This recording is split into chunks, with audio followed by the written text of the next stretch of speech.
Ribuan warga berkumpul di Masjid Raya Baitur Rahman, Banda Aceh, Sabtu, 15 Agustus 2026.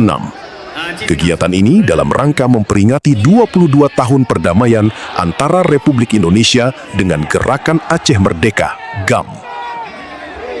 Pantauan AJNN, warga yang sudah berkumpul usai subuh tersebut mulai meramaikan halaman masjid kebanggaan masyarakat Aceh tersebut. Selain berdoa dan zikir, mereka juga berorasi. Salah seorang orasi turut menyinggung kondisi lingkungan Aceh yang kian dirusak. Hutan Aceh diperkosa, alam Aceh dikeruk.